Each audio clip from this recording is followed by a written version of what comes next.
Hi, my name is Emily Textall. I'm the school-based technology specialist at Rocky Run, and I wanted to take a few minutes to explain the Rolling Gradebook, so what it is and why we use it here at Rocky Run. So first of all, what is a Rolling Gradebook? This isn't something that most of us grew up experiencing. In a traditional gradebook, you have four separate quarters during the year that are all averaged at the end. In a rolling gradebook, you still have four quarters. However, all of the assignments appear in their subsequent quarters, so it's a cumulative gradebook. For example, in a traditional gradebook, you might have 9 assignments in each quarter. In a rolling gradebook with those exact same assignments, you would have 9 assignments in first quarter, and then in second quarter, you would have 18. So it would include all of the assignments from first quarter as well as any new assignments, and so on and so forth. So in the fourth quarter, you would see 36 assignments. You would see all of the assignments for the year in fourth quarter. So why would we do this? Well, one of the most compelling reasons is that it always shows the students their final grade in real time as it changes. So for example, if a student gets an A first quarter, but then fails the first assignment in second quarter, in a traditional gradebook, they have an F for second quarter until they raise their grade. But that's not really an accurate reflection of their grade in the course. In a rolling gradebook, it averages their grade in with all of the previous grades.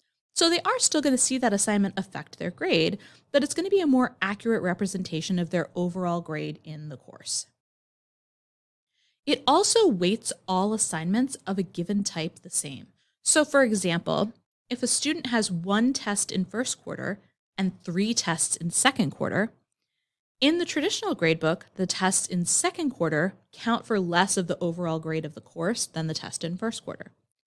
In a rolling gradebook, since all of the grades are averaged together in 1 quarter at the end, all of the tests will have equal weight. So how might the grades look different if you as a family member are looking at the gradebook in SIS? So in a rolling gradebook, you're going to see that the grades don't change as dramatically. So if we look over at the traditional gradebook, in first quarter, the student got a 95%. In second quarter, their second quarter grade averaged out to a 75. So in a traditional gradebook, you would see an A for first quarter and a C for second quarter. In the rolling gradebook, though, because all of their new grades in second quarter are averaged in with their existing grades, we see that the student now has a B, which is, again, giving you their current final grade for the year. And then as the quarters progress, we see again that the traditional gradebook, there's a lot more fluctuation. And in the rolling gradebook, because we're averaging new grades in with the existing grades, there's a lot less dramatic fluctuations. One other important thing to note is that the fourth quarter grade is going to be the same as the final grade in a rolling gradebook, with a few exceptions where a course might have a final exam. But in most cases, the fourth quarter grade and the final grade will be exactly the same.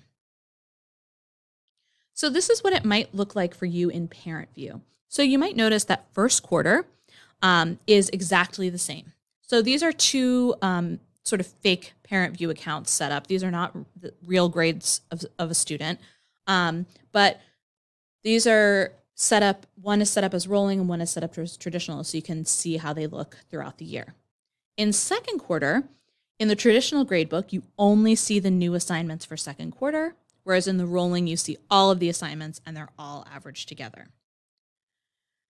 In third quarter, in this imaginary gradebook, the student did really well. They got an A, but that grade only represents their current quarter. In the rolling gradebook, that grade is cumulative because the rolling gradebook contains all assignments from the entire year. And then finally, in fourth quarter, we're looking at the student's final grade, the whole quarter. In the traditional gradebook, that grade is only for fourth quarter. When we look at their final grade for the year, it is the same. The difference is sort of how we got there and what it looked like along the way. So from the student perspective, there are a few pros and cons to be aware of. So the pros of the rolling gradebook are that you always know exactly how you're doing in a class because you are always looking at your grade for the course for the year. And that's also really nice from a parent perspective. The end of the quarter is also much less stressful. Students and teachers aren't trying to get in that one more assignment by this deadline. because all the grades are going to carry over. So we don't have to worry so much about those sort of somewhat arbitrary deadlines in the middle of the year. There are a few cons to this. The biggest one is that students perceive that it is harder to change their grade as the year goes on. And that's because as we add more and more assignments and we add new assignments in, those new assignments aren't changing their grade as dramatically just because of the number of assignments in the gradebook. Realistically, the scores impact their overall grade for the course basically exactly the same in a traditional and a rolling gradebook, but students don't see how little each assignment is worth in a traditional gradebook.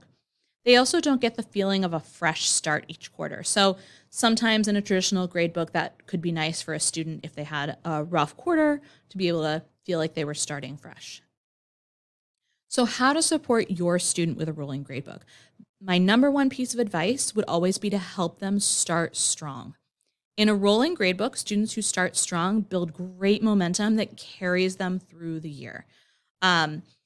It's never too late for a student to improve their grade, but starting with a strong grade will really help them out. And then as we move further into the year, remind them that the grades still do count. They don't see dramatic changes, but the grades are changing. And so it's important to still give their best effort in class every day. As we move through the year, look for informational videos that'll be in News You Choose and on our website. And please feel free to reach out to me with your questions and comments, because I'm more than happy to create additional resources to support you and answer any questions that you might have. Thank you so much for watching and have a great day.